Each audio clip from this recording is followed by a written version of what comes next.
Bonjour, salut à tous, c'est Christophe Wiegert de réussir dans le cinéma.com. Je vous souhaite la bienvenue dans cette vidéo et je vais aborder un sujet très important ici parce que c'est le genre de questions qu'on me pose souvent sur ma chaîne YouTube ou par email ou quand je suis en coaching au téléphone. On me pose souvent cette question, c'est: peut-on devenir acteur sans expérience ni formation? Je vais tout vous expliquer dans cette vidéo.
Déjà, je remercie les 723 abonnés à ma chaîne YouTube de me suivre, et il y a de plus en plus d'abonnés et ça c'est super sympa, ça me fait énormément plaisir. Donc si vous découvrez cette vidéo et que vous n'êtes pas encore abonné à cette chaîne YouTube, eh bien je vous invite à cliquer sur s'abonner et n'oubliez pas de cliquer aussi sur la petite cloche parce que ça me permet de faire des vidéos spécifiquement pour m'adresser à mon audience, aux abonnés de cette chaîne en particulier. Et alors à cliquer sur j'aime pour pour dire que voilà que vous appréciez cette vidéo et que vous avez appris plein de choses et vous pouvez la partager aussi avec un ami. Donc peut-on, j'en arrive au sujet de cette vidéo, peut-on devenir acteur sans expérience ni formation?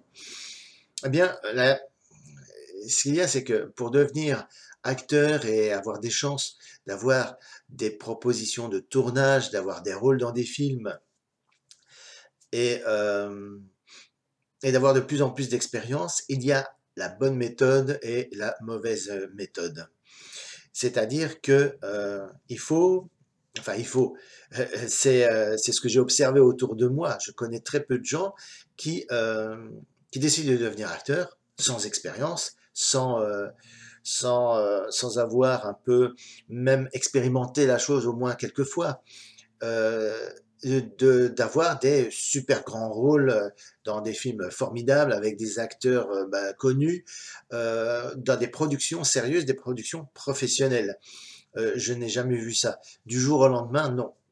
La plupart des gens que j'ai croisés sur les tournages n'étaient pas à leur premier bout d'essai, ils n'étaient pas à leur première expérience. Ça fait des années qu'ils tentent les choses, qu'ils essayent de trouver des rôles par le biais de casting, de sites internet pour trouver des castings. Ils ont commencé par des figurations, etc. Ils ont commencé souvent au bas de l'échelle. Et ça, je l'ai observé mille et mille fois. Je veux dire, il n'y a pas de solution miracle qui va faire de vous une vedette du jour au lendemain. D'ailleurs, je n'ai jamais tenu ce propos-là sur cette chaîne. Je suis pas là pour vous faire rêver ou pour vous envoyer de la poudre aux yeux ou n'importe quoi. Je vais vous dire, si vous voulez devenir acteur, il va falloir bosser, il va falloir travailler tous les jours, d'accord?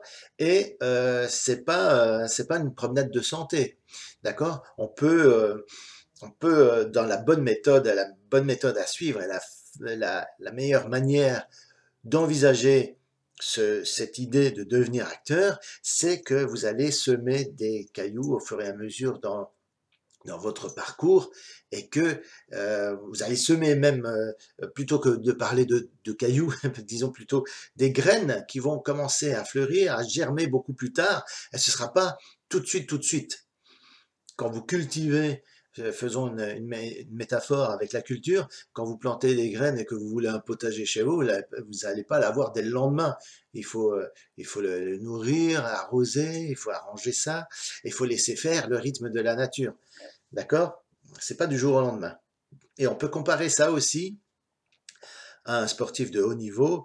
Le sportif de haut niveau, il y travaille tous les jours. Il travaille tout le temps. On ne peut pas arriver à sportif de haut niveau du jour au lendemain sans avoir rien fait. C'est pas possible.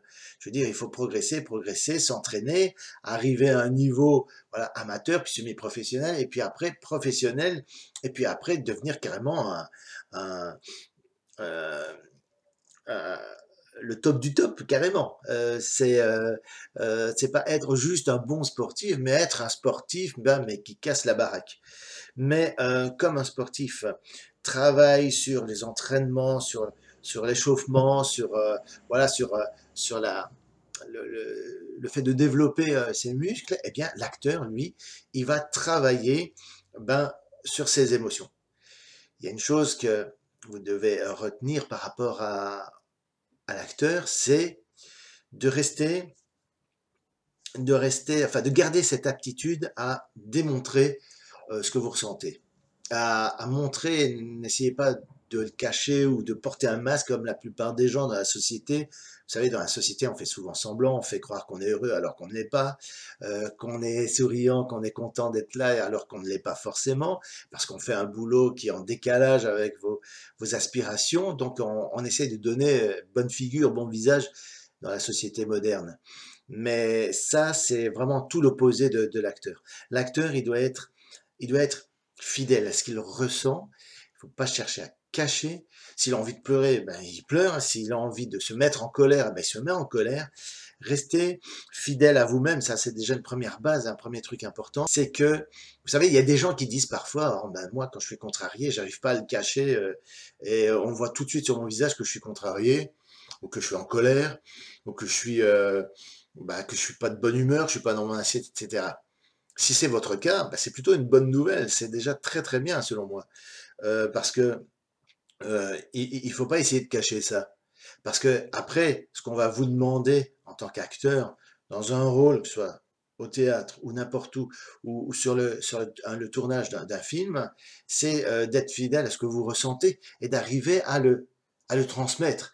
Donc, si vous avez cette aptitude-là de ne pas savoir cacher les choses, votre état d'esprit et votre émotion immédiate à l'instant T, eh bien, c'est plutôt une bonne chose et gardez ça, il faut conserver ça précieusement. Ne rentrez pas dans le moule du faire semblant, d'être hypocrite avec vous-même, parce qu'il y a des gens qui se mentent à eux-mêmes, ils prétendent être heureux alors qu'en fait ils ne le sont pas, mais ils n'arrivent pas à se l'avouer. Ne tombez pas dans ce travers-là. Bon, ça c'est déjà un conseil plutôt général, mais en tant qu'acteur, c'est très important d'être fidèle à soi-même, d'être fidèle à ses émotions. Donc, un acteur va travailler ses émotions, déjà pour les ressentir et pour arriver à les transmettre, déjà. Donc ça, c'est le premier truc. Maintenant, pour ce qui est de... Est-ce qu'on peut avoir des grands rôles du jour au lendemain et être dans un film qui a un potentiel d'avoir un prix, que vous ayez un prix, un Oscar ou la Palme d'Or à Cannes, par exemple, et, euh, et de faire partie des personnes qui sont primées et dont le talent est reconnu, sans formation et sans expérience, ça risque d'être compliqué. Et je vous explique pourquoi. Un film, ça coûte cher, d'accord? Un film, ça coûte cher.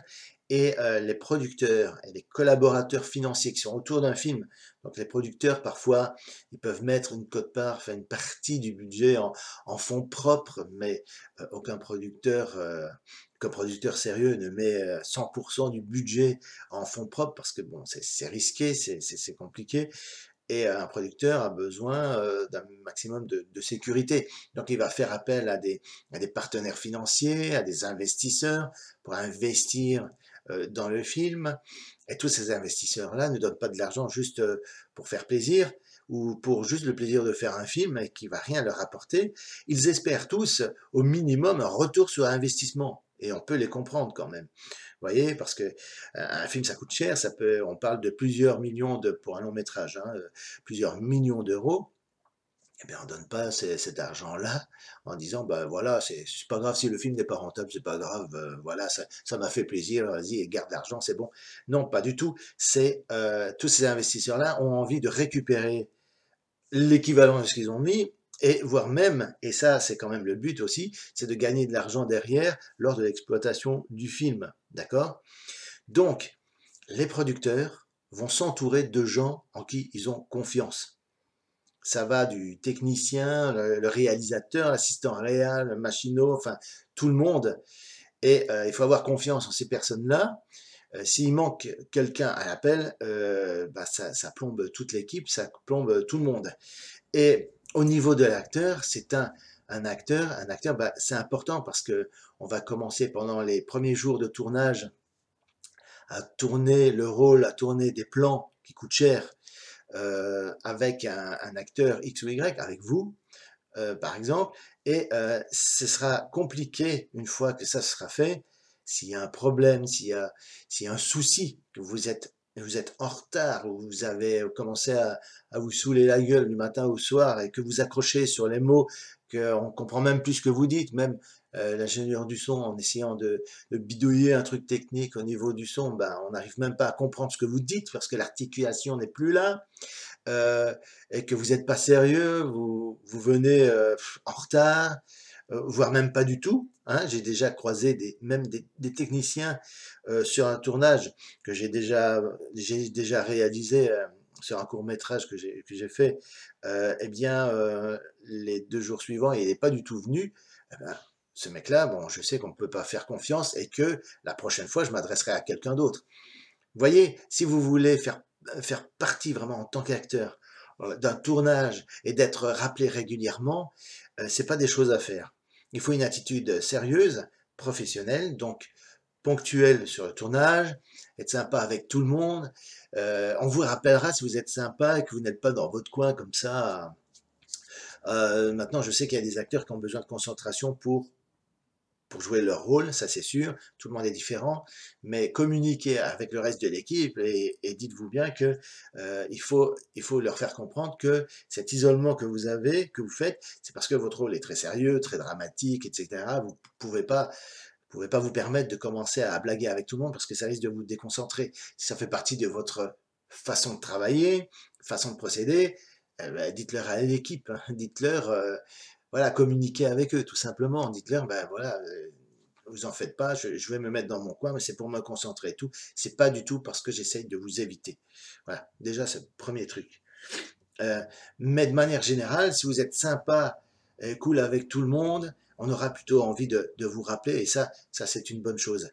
Mais sans expérience, sans s'être formé un minimum, sans rien, vraiment partant de zéro et tout, je crois que c'est mission impossible d'avoir de grands rôles, des rôles sérieux.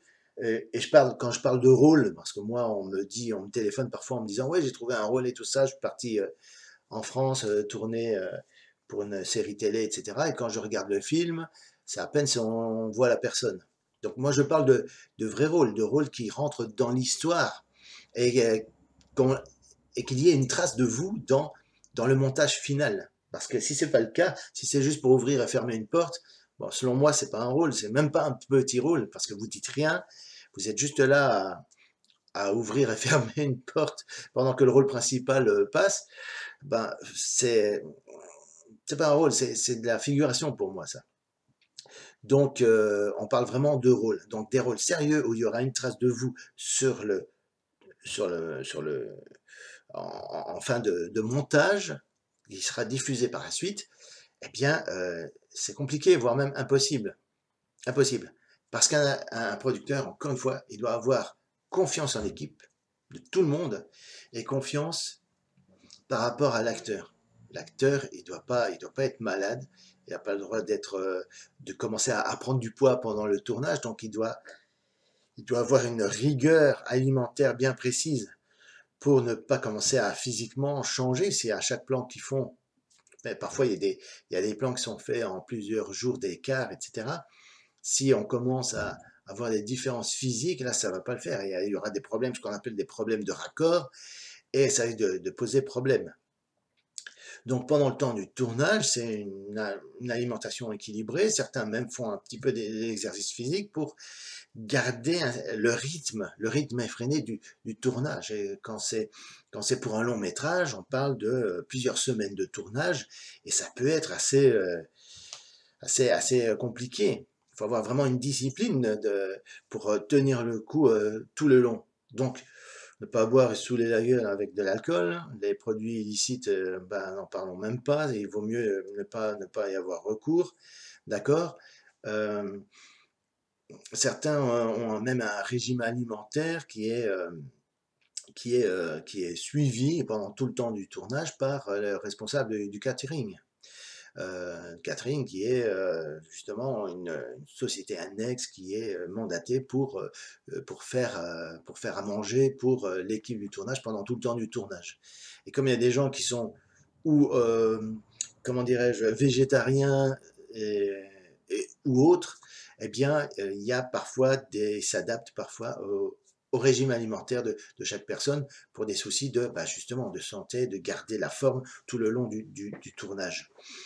Être acteur sur un tournage de fiction pour un film, ça veut dire parfois se lever tôt, d'accord, pour aller au maquillage le plus rapidement possible. Ça, faut être très clair avec ça et être prêt à tourner à 8 heures du matin, par exemple. Vous voyez, c'est se lever très tôt.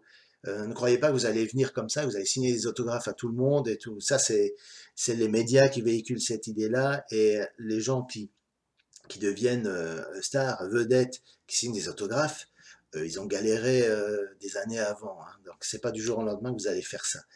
Et il faut être conscient que le quotidien d'un acteur sur un tournage, c'est se lever tôt, travailler parfois 12 heures d'affilée, euh, avec des temps de pause, hein, midi, parfois 13 heures, ça dépend si on a une scène à terminer. On termine la scène, puis après on va manger. On mange un morceau, et puis après, paf, au soir, c'est le souper, etc. Mais on va parfois se coucher assez tard pour se lever tôt le lendemain. Donc, sur plusieurs semaines de tournage, il faut pouvoir garder ce rythme-là. Il faut pouvoir être conscient que acteur, bah, c'est pas juste le côté sympa, autographe, etc. Acteur, c'est faire son métier d'acteur et que le producteur et toute l'équipe et le réalisateur puissent compter sur vous. Ça, c'est très important, très important. Hein, vous n'allez pas être nécessairement accompagné jusqu'à votre logement, jusqu'à l'hôtel. Enfin, vous aurez sûrement un hôtel pour vous loger, hein, dans les tournages sérieux et rémunérés. Euh, mais pas toujours, ce sera pas toujours en limousine, voire même très rarement, ou des trucs comme ça. Voilà. Donc ces idées-là, si c'est juste pour être traité comme un prince, que vous voulez juste devenir acteur du jour au lendemain, sans expérience ni formation, je peux vous dire, là, je suis du genre à pousser les gens à croire en leurs rêves, etc. Mais ça, ce rêve-là, il est plutôt illusoire et c'est pas possible.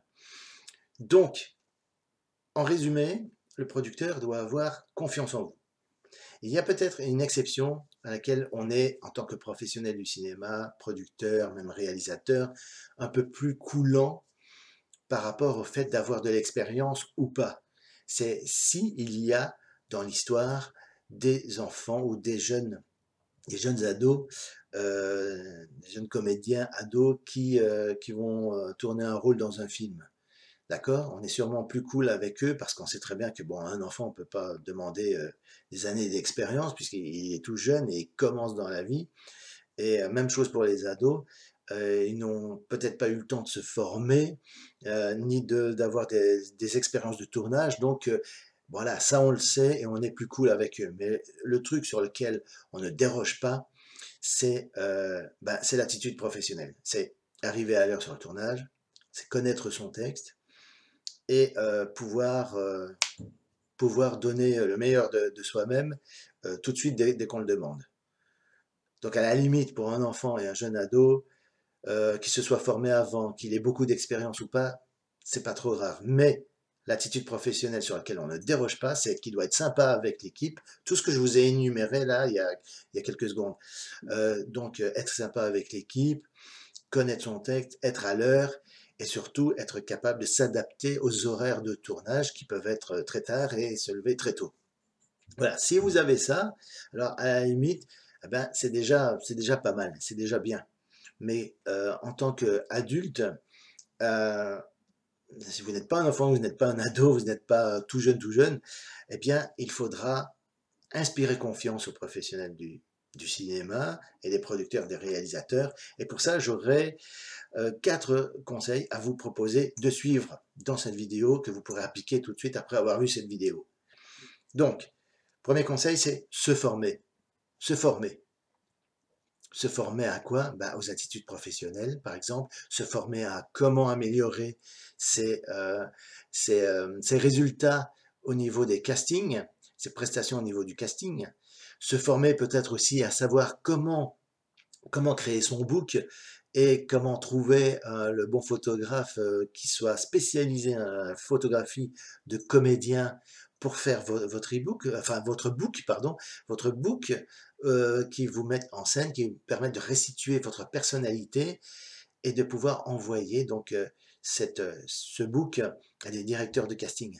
Mais se former aussi à savoir comment rédiger un bon CV qui fasse professionnel et qui relate toutes vos expériences et que faire dans ces cas-là quand vous n'avez pas d'expérience. Comment vous pouvez vous mettre en valeur et en évidence dans un CV grâce à ça et comment se constituer une démo, hein, vous savez, ce DVD, cette, ces extraits de scènes que vous auriez déjà faites sur des tournages, sur d'autres courts-métrages, pour envoyer justement à un directeur de casting, pour avoir une idée de votre jeu de comédien. Et que faire si vous n'avez pas de démo? Il y a aussi, ben voilà, il faut se former pour savoir tout ça parce que tout seul, sans expérience et sans s'être formé un minimum, on ne peut pas, si on part de zéro, on ne peut pas savoir comment se mettre en valeur correctement par rapport à ça.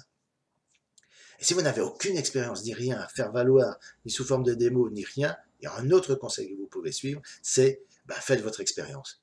Commencez à accumuler des tournages, mais des tournages pour faire des tournages, hein, pour faire des rôles dans des films. Commencez par des courts-métrages, par exemple.